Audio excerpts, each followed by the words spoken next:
The Czech Minister of Defense has fired the head of the military laboratory who said that his lab made a Novichok-related chemical for testing. His statement was earlier called unfortunate by the country's prime minister. In an interesting turn of events, the head of the laboratory, Bohuslav Safar, was removed as the head of the institute without being given any official explanation. This was not even just done without explanation to the media. Even the man himself says that when he spoke to the media that he was not given any explanation for his removal. However, he did say it is not a coincidence that there is a connection between his removal and his statements on the Novichok research which takes place in the country.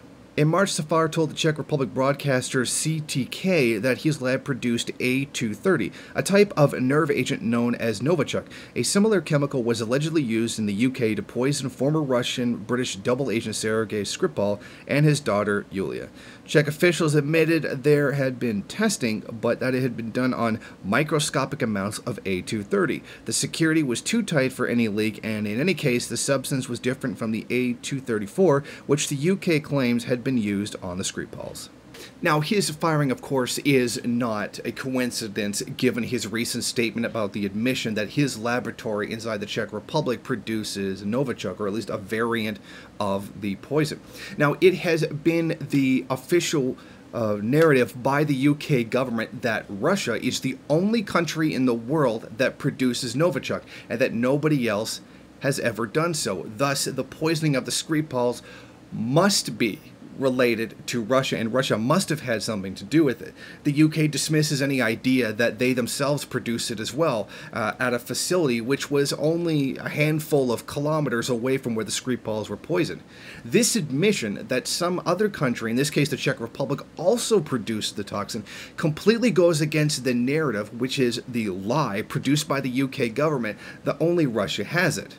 So it appears that his firing is politically motivated. His undermining of the British statement that only Russia produces it has been, essentially completely undermined by the admission by this man. And it appears as though his career is going to suffer as a result.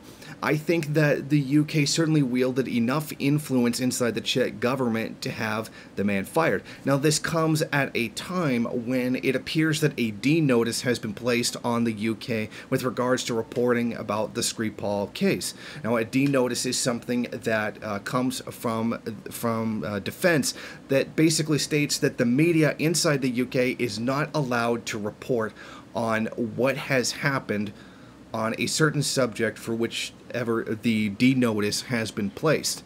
And it appears that the sudden, complete, and deafening silence behind the Skripal reporting, and the fact that it comes when Yulia has woken up, the narrative of the supposed Russian actions has completely fallen apart is absolutely no coincidence whatsoever to me.